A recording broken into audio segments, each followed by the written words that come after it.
Hello everyone, welcome to my YouTube channel. जैसा कि आपको पता है IBPS PO मेंस जो है वो ओवर हो चुका है। तो यहाँ मैं अपना एक्सपीरियंस शेयर करूँगी कि मेरा मेंस जो है वो कैसा हुआ, मेरे कितने अटैम्प्ट्स रहे। तो अगर ओवरऑल अटैम्प्ट्स की बात करें तो मेरे 72 अटैम्प्ट्स हुए हैं। इसमें 4 सेक्शन थे, रीजनिंग, GA, इंग्लिश और क्वांट्स। उसके बाद में डिस्क्रिप्टिव था।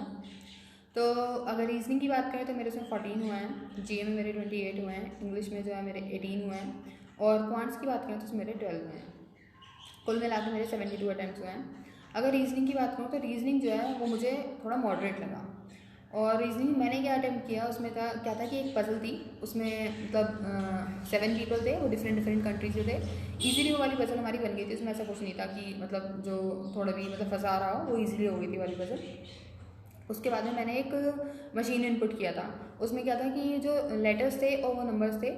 तो उसमें क्या था, जो वॉबल से स्टार्ट हो रहा था उसमें क्या था, फर्स्ट वाला और लास्ट वाला दोनों इंटरचेंज हो रहे थे, बाकी ऐसे ही था। और जो कॉन्सोनेंट से स्टार्ट हो रहा था उसमें लास्ट वाले 3 जो थे वो स्टार्टिंग में आ रहे थे, स्टार्टिंग वाले लास्ट में जा रहे थे। इस तरह का था, ईजी था, वो भी हो जा रहा था। उसके बाद में कुछ मिसलेनियस क्वेश्चन थे, वो भी मैंने किए थे। और एक डायरेक्शन डिस्टेंस था, वो भी ईजिली हो गया था। उससे भी 3 क्वेश्चन थे, वो भी आसानी से बन गए थे। तो कुल मिला के मेरे 14 अटैम्प्ट्स हुए। बल्कि एक पजल थी जिसमें मुझे थोड़ा फंसा लिया था। मतलब उसमें क्या था कि मतलब 7 डिफरेंट डिफरेंट हाउसेज हैं, उसमें 12 पीपल को मतलब बिठाना है, मतलब रहते हैं वो। और मतलब कि वो थोड़ी मतलब ये था कि मुझे थोड़ी फंसा लिया था उसने। तो वो एक पजल थी। एक पजल थी उस वो क्या था कि रेक्टेंगुलर में पीपल बैठे हुए, वो मैंने नहीं की थी, बट हाँ उस तरह की एक पजल थी। तो मेरे कुल मिला के जो है 14 अटैम्प्ट्स हुए, मुझे थोड़ा मॉडरेट लगा। उसके बाद GA की बात करूँ तो GA मुझे ईजी टू मॉडरेट लगा। मतलब ऐसा नहीं था GA मतलब जैसे SBI PO RRB PO में आ रहा था उस तरह का GA नहीं था। GA मुझे ईजी टू मॉडरेट लगा। उसमें मेरे आसानी से जो है वो 28 हो गए थे, ऐसा कुछ नहीं था। देखे हुए लग रहे थे क्वेश्चन। मतलब जैसे लॉकडाउन लाइसेंस एक बुक थी, वो पूछा था। और सिग्नेचर वीज़ा कार्ड पूछा था। इसी तरह के क्वेश्चंस थे, मतलब कि जो मतलब इजीली कर जा रहे थे। और जो मतलब ये था कि IFFI जो 51st होगा उसमें कौन, जो ज्यूरी के हेड कौन है, पाब्लो सिजार, ये इसी तरह के क्वेश्चंस थे। मतलब देखे हुए लग रहे थे, आसानी से हो गया था GA तो। और इंग्लिश की बात करते हैं। हाँ, इंग्लिश मुझे जो है वो थोड़ा मॉडरेट टू हाई लगा। बल्कि उसमें क्या था कि मेरे जो है वो 18 अटैम्प्ट्स हुए हैं। और उसमें क्या था, एक पैराजम्बल था, उसमें 3 क्वेश्चन थे। उसमें क्या था कि 6 सेंटेंसेस थे, ABCDEF। और उसमें क्या था कि हर मतलब सेंटेंस में कुछ पार्ट जो है वो अंडरलाइन किया हुआ था, जैसे PQR ऐसे करके हर सेंटेंस में थोड़ा थोड़ा किया हुआ था। उसमें एक क्वेश्चन से इस तरह से पूछा था कि इनमें से कौन सा जो है वो मतलब कि उसमें थोड़ी एरर है, वो पूछा था। और एक डायरेक्टली पूछा था कि सेकंड सेंटेंस आफ्टर रीअरेंजमेंट क्या होगा। एक पूछा था कि मतलब वर्ड्स थे ABCD करके, कुछ वर्ड्स जो हैं वो हाईलाइट किए हुए थे, मतलब बोल्ड किए हुए थे। और मतलब कि इसमें कौन सा जो है वो इनअप्रोप्रिएटली मतलब यूज्ड है, वो उस तरह का एक क्वेश्चन था, वो पूछा था। तो ये मैंने किया था। और उसके बाद में एक RC था। RC आर्टिफिशियल इंटेलिजेंस का था कि मतलब हम कैसे हम रोबोट्स को यूज़ कर सकते हैं वेस्ट को रिसाइकिल वगैरह करने के लिए। तो वो मैंने किया था, वो भी इजीली हो गया था। कि मतलब उसके क्या क्या मतलब यही सब उस पर क्वेश्चन थे, वो मैंने किए थे। तो एक वो था।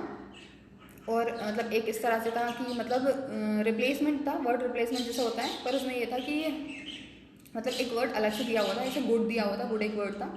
तो उसमें क्या था कि मतलब ABCD ऐसे करके जो वर्ड्स थे उनमें रिप्लेस करना है कि कौन सा वर्ड जो है वो मतलब उससे जो है वो इसके किसी सिनोनिम से हम उसको रिप्लेस कर सकते हैं।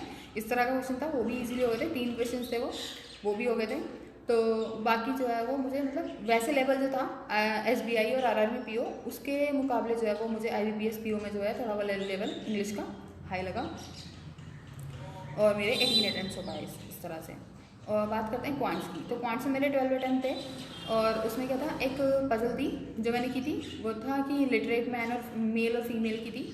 तो उसमें परसेंटेज वगैरह दिया हुआ था कि लिटरेट टोटल लिटरेट मेल और फीमेल इतने हैं, फिर उसका लिटरेट मेल का परसेंटेज और जो फीमेल थे कुछ इस तरह से था, उसका परसेंटेज था। वो वाली मेरी पजल जो है वो हो गई थी। उसके साथ मैंने 3-4 क्वेश्चन किए थे। और एक पजल इस तरह की थी, मतलब 2 पाई चार्ट थे उसमें।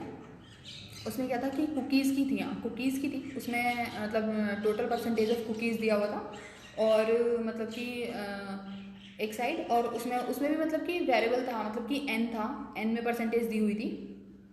और दूसरे पाई चार्ट में जो था वो चॉकलेट कुकीज़ की परसेंटेज दी हुई थी, और एक बटर कुकी था, मतलब कि टोटल परसेंटेज, फिर उसके बाद में चॉकलेट परसेंटेज कुकीज़ की परसेंटेज ऐसे दिया हुआ था। और मतलब उसी 2 क्वेश्चन थे, उसमें मैंने 2 क्वेश्चन किए थे उस पर, और जो मिसलेनियस क्वेश्चन थे वो किए थे। और इसी सब को मिला के मतलब कि मेरे 12 क्वेश्चन हो पाए, उसमें कुछ 2 नंबर के भी थे। और मतलब टोटल जो है मेरा 12 हुआ इसका टाइम। उसके बाद में डिस्क्रिप्टिव की बात करें तो डिस्क्रिप्टिव में एक ऐसे का जो टॉपिक था वो मैंने वर्क फ्रॉम होम किया था, उसको देख के ही मतलब मैंने बाकी टॉपिक्स देखे ही नहीं और मतलब सीधे कर दिया था।